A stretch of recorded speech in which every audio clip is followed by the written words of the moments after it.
তো আজকে আপনাদেরকে জানাবো ছোট মুআসাসায় ইকামার খরচ কত। বড় মুআসাসার ইকামার খরচটি আগামীকাল জানিয়ে দেব ইনশাআল্লাহ। এবং যারা কাফালা হবেন তাদের খরচ কত আসবে সেটিও ধারণা দেওয়ার চেষ্টা করব, একেবারে স্ক্রিনে লিখে লিখে সহজ করে। এতে আসসালামু আলাইকুম এভরিওয়ান, সবাই কেমন আছেন? আশা করি সবাই অনেক ভালো আছেন। তো যেহেতু আরবি মাসের নতুন বছর, তো নতুন বছরে মূলত একামা খরচ কত এবং কাফেলা হওয়ার পর কত টাকা, কাফেলা হতে কত টাকা লাগতে পারে, বিস্তারিত আমার আজকের ভিডিওতে আমি আপনাদেরকে জানানোর চেষ্টা করব। তো এই ভিডিওটা না টেনে সম্পূর্ণ দেখার অনুরোধ থাকবে। এবং আজকের এই ভিডিওটা মূলত বিনমিশাল ইউটিউব চ্যানেল থেকে নেওয়া। তো বাদবাকি কথাগুলো বিনমিশাল ইউটিউব চ্যানেলের যে অনার, তো তার মুখ থেকে শুনতে পারবেন। তো কথাগুলো শোনার আগে একটা রিকোয়েস্ট থাকবে, যদি ভিডিওটা আপনাদের উপকারে এসে থাকে অবশ্যই ভিডিওটাকে লাইক করবেন। আর আমার চ্যানেলে যদি নতুন দর্শক হয়ে থাকেন অবশ্যই রিকোয়েস্ট থাকবে চ্যানেলটাকে সাবস্ক্রাইব করে দিবেন এরকম নিত্য নতুন ভিডিও পাওয়ার জন্য। তো চলেন বিস্তারিত তার মুখ থেকে শুনে আসি। আর তার তার চ্যানেলের লিঙ্ক আমার ডিসক্রিপশনে দেওয়া থাকবে। এবং তার মূলত ট্রাভেলস আছে দুইটা, সেটা হলো আমাদের বাতা ব্রিজের এইদিকেই। তো চলেন বিস্তারিত তার মুখ থেকে এই কথাগুলো শুনে আসি। তো আজকে আপনাদেরকে জানাবো ছোট মুআসাসায় ইকামার খরচ কত। বড় মুআসাসার ইকামার খরচটি আগামীকাল জানিয়ে দেব ইনশাআল্লাহ।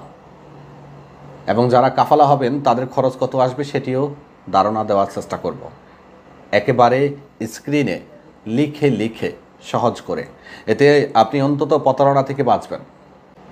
ইকামার খরচগুলো জানানোর আগে জানাতে চাই, কেউ যদি পাসপোর্ট মালুমাত করতে চান, ইকামা নাম্বার 3 মাসের বেশি যদি সৌদি আরবে না হয়ে থাকে, 3 মাসের কম হলে তুলতে চান, কিংবা জেরা ভিসার মেয়াদ বাড়াতে চান, অথবা জাওয়াজাতের প্রিন্ট, এয়ারপোর্টের প্রিন্ট, কিংবা আপনি সৌদি আরবে 3 মাসের ওমরা ভিসায় আপনার ফ্যামিলিকে আনতে চান, তাহলে আমাদের স্ক্রিনে দেওয়া নাম্বারগুলোতে কল করবেন। খেয়াল রাখবেন, আমরা কোনো কাফালার কাজ করি না। ছোটো মুআসাসার মুক্তবাল আমেলের যে 100 রিয়াল, সেটাকে বলে মোগাবুল মালি বা মুক্তবাল আমেলের রুসুম। সেই 100 রিয়াল আসার জন্য বেশ কয়েকটি শর্ত আছে, যার মধ্যে অন্যতম শর্ত হলো আপনার কফিল অন্য কোথাও কাজ করতে পারবে না। সে যদি কোথাও কাজ করে তাহলে সেখানে তার ইন্স্যুরেন্সটা ইউজ হয়, তামিনাত। আর কোনো কফিলের যদি তামিনাত কোনো শরিকা কোম্পানি অথবা কোনো প্রতিষ্ঠানে ব্যবহার করা হয় তাহলে সে কিন্তু বেকার হয় না। যেহেতু মুক্তবাল আমেল ছোটো মুআসাসার অনুমোদন দিয়েছে বেকারত্ব কমানোর জন্য, যে সকল সৌদির কোনো কাজ নেই তারা যাতে একটা মুআসাসা খুলে 2-1 কর্মী দিয়ে প্রতিষ্ঠিত হতে পারে। চাকরি করলে তো বেকারত্ব থাকে না, তার জন্য 100 রিয়ালও আসে না। এখানে খেয়াল করুন, আমি লিখে দিয়েছি কফিল কোথাও কাজ করতে পারবে না। কফিলের তামিনাত কোথাও ইউজ করলে কিন্তু 100 রিয়াল আসবে না। দ্বিতীয় শর্তটি হলো ছোটো মুআসাসায় 2 জনের জন্য 1 জন সৌদি, 4 জন হলে 2 জন সৌদি। ধরুন আপনার কফিল মুআসাসা খুলেছে, সে নিজে আছে, তাহলে সে 2 জনের জন্য 100 রিয়াল মুক্তবাল আমেল পাবে। যদি 4 জনের 100 রিয়াল নামাতে হয় তাহলে অতিরিক্ত আরেকজন সৌদিকে নিয়োগ দিতে হবে, তাহলে 4 জনের 100 রিয়াল আসবে। এক্ষেত্রে মুআসাসায় সৌদির খরচটাও আপনাদেরকে বহন করতে হবে। তার সাথে সাথে মুআসাসার মধ্যে তামিনাত খরচ আছে, এরপরে জাকাত আছে, কুয়া খরচ আছে, সৌদি বাড়িদের খরচ আছে, আরও আনুষঙ্গিক অনেক খরচ আছে। এগুলো অনেক সময় কফিল বহন করে, অনেক সময় কর্মীদের উপরে ভাগ করে দেয়।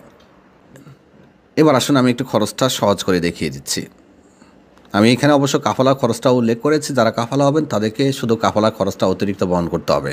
যাদের বেশ কয়েক বছর এক্সপায়ার, তারা পিছনে শুধুমাত্র জাওয়াজাতে 650 রিয়াল করে সেটি দিয়ে কাফালা হয়ে যেতে পারবেন।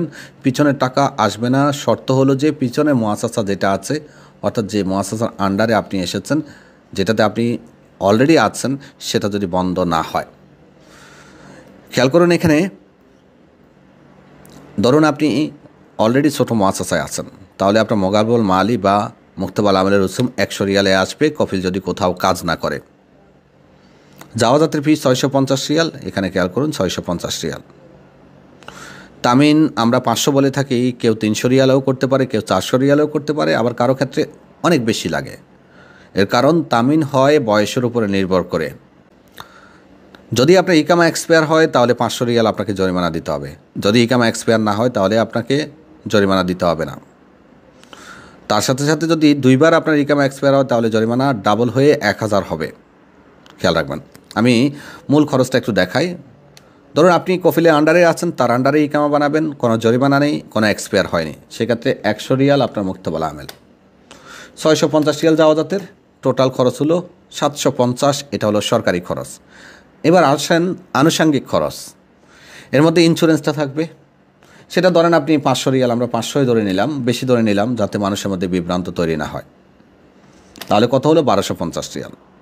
এবার আপনার কফিল তো তার ফায়দা নেবেই, কফিল তো আর ফ্রিতে আপনাকে তার কাছে রাখবে না। বর্তমানে 500 রিয়ালের নিচে কিন্তু কফিল ফায়দা নেয় না। 500 × 12 6000 রিয়াল, কত হলো? 7250 রিয়াল। আরও কিছু আনুষঙ্গিক খরচ থাকতে পারে, যারা ছোটো মুআসাসায় আছেন তারা ভালো করে জানেন। কফিল কুয়া খোলার খরচ নেয়, জাকাতের খরচ নেয়, সৌদি রাখার খরচ নেয়, সেগুলো মিলিয়ে যদি আপনি আরও 700-800 রিয়াল ধরেন তাহলে 8000 রিয়াল হতে পারে। এখানে কথা হলো যদি কেউ কাফালা হয় তাহলে কত আসবে? কাফালা হলে প্রথমবার 2000, প্রথম কাফালা 2000, আর এখানে যে আনুষঙ্গিক খরচগুলো আমি উল্লেখ করে রেখেছি, জরিমানা 500 রিয়াল, এটা আপনাকে টোটাল কাফালা হলে 3750 রিয়াল খরচ হবে।